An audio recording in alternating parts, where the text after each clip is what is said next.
இயற்கையின் அன்பு உறவுகளுக்கும் நண்பர்களுக்கும் எனது வணக்கம். இந்த இனிய 2026 புத்தாண்டில் எனது நல்வாழ்த்துக்களை தெரிவித்துக் கொள்கிறேன். இந்த புத்தாண்டு அனைவருக்கும் இனிய ஆண்டாக, நல்ல ஆண்டாக இருக்க இறைவனை வேண்டுகிறேன். வளமுடனும் நலமுடனும் வாழ வேண்டும் என்று மனதார வேண்டுகிறேன்.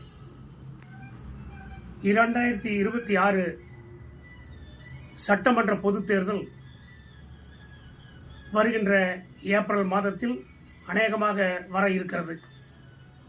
இந்த தேர்தல் மிகவும் வித்தியாசமான தேர்தலாக இருக்கப் போகிறது.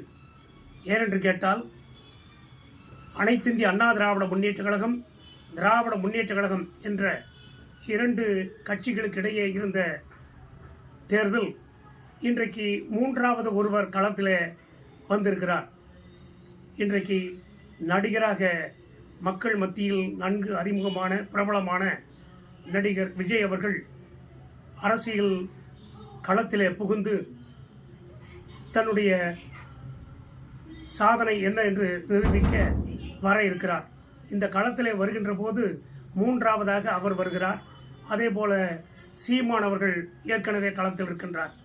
இப்படி 4 முனை போட்டி வருகின்ற நேரத்தில் அனைத்திந்திய அண்ணா திராவிட முன்னேற்ற கழகம் மாபெரும் வெற்றியை நிரூபிக்கின்ற ஒரு ஆண்டாக இந்த ஆண்டு விளங்க இருக்கிறது. அனைத்திந்திய அண்ணா திராவிட முன்னேற்ற கழகத்தின் கழக பொதுச் செயலாளர், முன்னாள் தமிழ்நாடு முதலமைச்சர் அண்ணன் எடப்பாடியார் அவர்கள் மிகுந்த எச்சரிக்கையோடும் இருந்து கொண்டிருக்கிறார்கள். எண்ணி பார்க்க வேண்டும் பெரியோர்களே, அருமை தாய்மார்களே. அனைத்திந்திய அண்ணா திராவிட முன்னேற்ற கழகத்தினுடைய தலைமையில் உருவாகின்ற இந்த கூட்டணி மாபெரும் வெற்றி கூட்டணியாக அமைய இருக்கிறது என்பதை இந்த நேரத்தில் அனைவரும் அறிவீர்கள். 31 ஆண்டு காலம் இந்திய துணைக்கண்டத்தில் தமிழ்நாட்டை ஆட்சி செய்த ஒரு மாபெரும் இயக்கம் அனைத்திந்திய அண்ணா திராவிட முன்னேற்ற கழகம். புரட்சித் தலைவர் எம்ஜிஆர், புரட்சித் தலைவி அம்மா அவர்கள் வழியில் அண்ணன் எடப்பாடியார் அவர்கள் 4.5 ஆண்டு காலம் மிகச் சிறப்பான ஆட்சியை செய்தார்கள். அந்த ஆட்சி தொடர வேண்டும் என்று மக்கள் இன்றைக்கு விரும்புகிறார்கள். இன்றைக்கு மு.க. ஸ்டாலின் அவர்கள் பொய்யான வாக்குறுதிகளை கொடுத்து அந்த வாக்குறுதிகளை நிறைவேற்ற முடியாமல் திணறிக் கொண்டிருக்கிறார். ஆகவே மக்கள் இன்றைக்கு எடப்பாடியாருடைய ஆட்சி மீண்டும் வர வேண்டும் என்று எதிர்பார்த்து கொண்டிருக்கிறார்கள். அந்த நல்ல ஆட்சி இந்த 2026 பொது தேர்தலில் வர இருக்கிறது. அதற்கு உங்களுடைய மேலான ஆதரவை தர வேண்டும் என்று இந்த நேரத்தில் அன்போடு கேட்டுக்கொண்டு இந்த புத்தாண்டு வாழ்த்துக்களை நன்றியோடு தெரிவித்துக் கொள்கிறேன். எச்சரிக்கையோடு இருங்கள்.